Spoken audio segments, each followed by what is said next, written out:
Fred Barstein with 401k TV, and I am here with Lindsay. Yes, Lindsay. Thank you. Welcome, Lindsay. Thank you for having me. Okay, if we ask you a few questions. Sure. Okay, before we do that, why don't you just tell us a little bit about your role, the size of your organization? There is 3,200 employees that we have, and I work as the HR generalist, so I do payroll, benefits, and all HR. You do everything, yeah. Lunch, dinner, right? So one of the things you discussed was you started automatic enrollment, right? Yes. How long ago was that? I believe since the plan started, so before my time. I've been with the company 5 years. Okay, so more than 5 years yes. ago. Congratulations.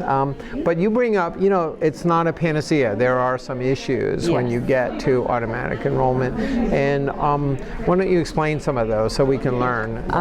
So we do an auto enrollment, and we have issues because we have to run reports because it's not completely automated. We have a feed file that goes over from our payroll system to our Fidelity and everything, but we never did one back and forth, and the feed file doesn't have when the employees are eligible for auto enrollment. So we send a service request twice a month to them saying these are the employees that you have to do that. Yes, that need to be auto enrolled.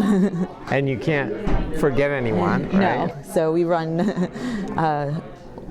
reports every couple weeks to make sure we don't miss anybody and keep an ongoing file of all possible employees and remove them once they term. And be nicer if you outsource that yes. too, right? To have 180, 360 degrees. We should be doing it shortly, so you will.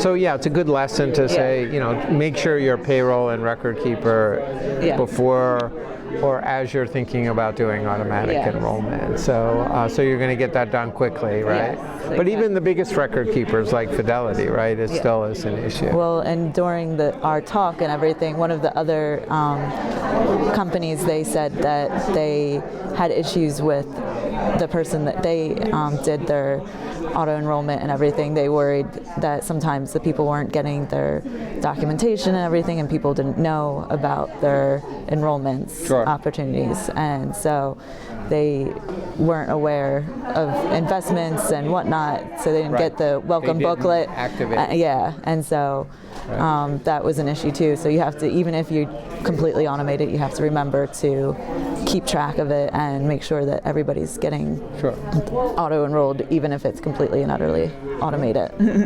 So final question, a couple of things you learned here that you may want to try to take back.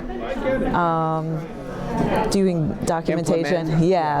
We're gonna try to do the auto increase and everything. Auto escalations. So we're gonna try to do that.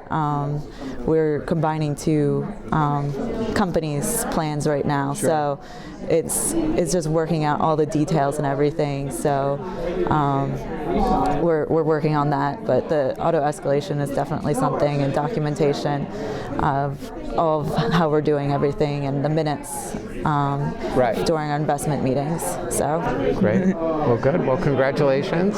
Thank you for coming. Hopefully you enjoyed TPSU. Yes, I did. Very good. And thank you for watching 401k TV. Please stay tuned.